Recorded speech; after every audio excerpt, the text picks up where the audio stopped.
to Tripura Info News Update. ত্রিপুরায় আম উৎপাদন বৃদ্ধি ও কৃষকদের আয় বাড়াতে ধলাই জেলার গোন্ডা টুইসায় আরও ৩৪২ কানি জমিতে আম চাষ সম্প্রসারণের ঘোষণা দিয়েছেন কৃষিমন্ত্রী Ratan Lal Nath. Monsoon mango festival ২০২৬-এর উদ্বোধনী অনুষ্ঠানে তিনি জানান, পুরনো বাগান পুনরুজ্জীবন, সেচ উন্নয়ন ও ৫টি নতুন কোল্ড চেম্বার স্থাপনে সরকার সহায়তা দেবে। বর্তমানে গোন্ডা টুইসায় ২৫৯ জন কৃষক আম চাষের সঙ্গে যুক্ত। এই অঞ্চলে প্রতি হেক্টরে গড়ে ৯ মেট্রিক টন আম উৎপাদন হয়, যা রাজ্যের গড় উৎপাদনের প্রায় দ্বিগুণ। সরকার উচ্চমূল্যের উদ্যানজাত ফসল চাষ ও বাজারজাতকরণে কৃষকদের আরও সহায়তা করবে বলেও জানান মন্ত্রী।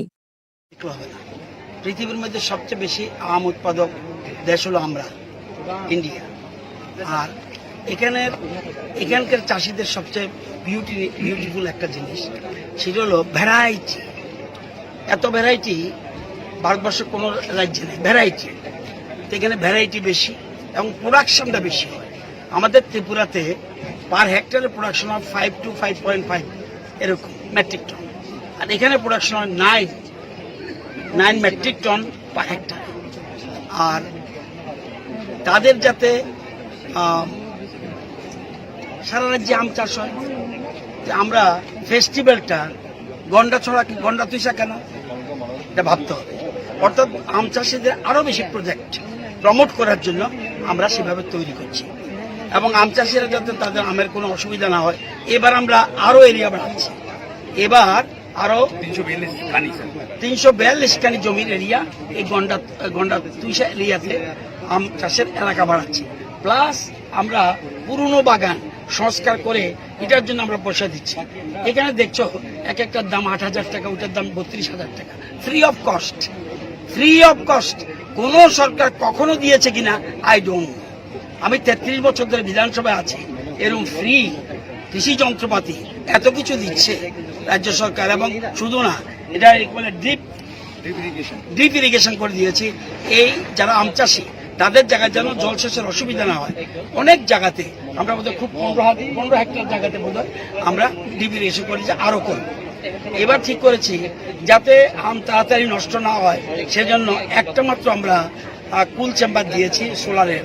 এবার আরো 5টা কুল চেম্বার দেওয়ার প্ল্যান করছি, এবং এখানে টুরিস্টের আরো আকর্ষণ বাড়াবো।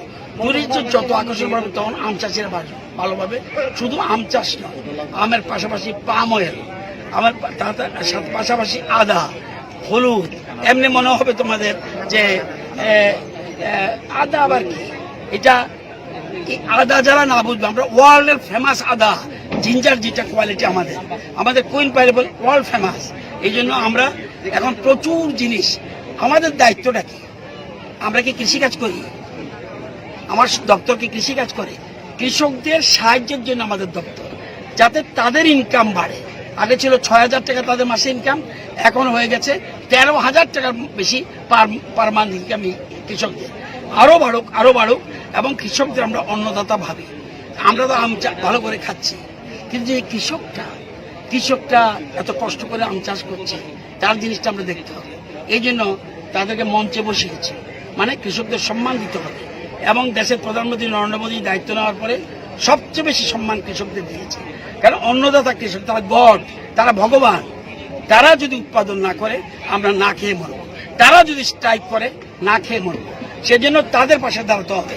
প্রধানমন্ত্রীর কাছে 4টা জাতি, হিন্দু, মুসলমান, বৌদ্ধ, খ্রিস্টান নয়, তার কাছে 4টা জাতি।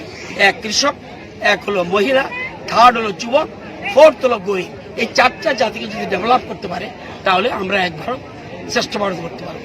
এবং আমরাও ত্রিপুরা রাজ্যে এক ত্রিপুরা শ্রেষ্ঠ ত্রিপুরা করার জন্য আমরা চেষ্টা করছি। আমাদের মুখ্যমন্ত্রী প্রফেসর ডক্টর মানিক শাহর নেতৃত্বে আমরা বিশেষ করে বিজেপি, তীব্রমতা এবং আমাদের আইপিএফটি সবাইকে নিয়ে আমরা কাজ করছি। কিছুদিন আগে কত্রজোর ইয়াং আর ভূমিকা রঞ্জন ইয়াং ফাইট করেন ইলেকশনে, আজকে এখানে ওই দল যার ধর্ম যার উৎসব সবার, এটার বিউটিনেস দেখার জন্য আজকে আসা উচিত ছিল। একই মঞ্চে এই জিনিসটা, এটা ভাবতে হবে। আমাদের দায়িত্ব সবাইকে নিয়ে ত্রিপুরাকে এগিয়ে নিয়ে যাওয়া। আমরা বিশেষ করে নারকেলগঞ্জকে আরো বেশি বিউটিফুল করার জন্য চেষ্টা করছি।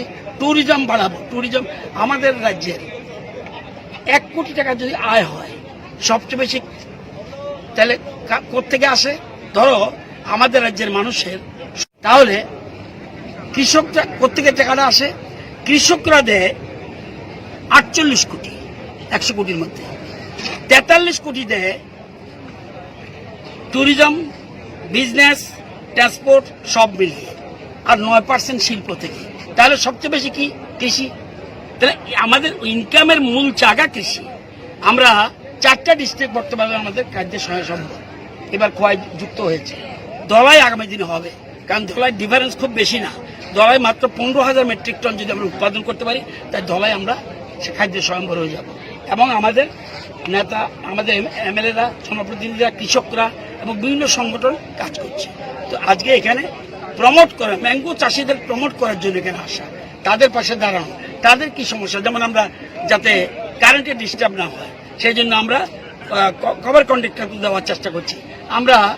আমরা চেষ্টা করছি ওই জায়গাটার মধ্যে মাইক্রোগ্রিড, অর্থাৎ এখান থেকে বিদ্যুৎ উৎপাদন হবে, এবং এটার জন্য আমরা চেষ্টা করছি। আর গন্ডাছড়াতে একটা আমরা চেষ্টা করছি গন্ডাছড়ির সাথে, যেটা হলো হাইড্রোজেন এবং অক্সিজেন যেটাকে ভাগ করে এখানে যেন বিদ্যুৎ উৎপাদন করতে পারি।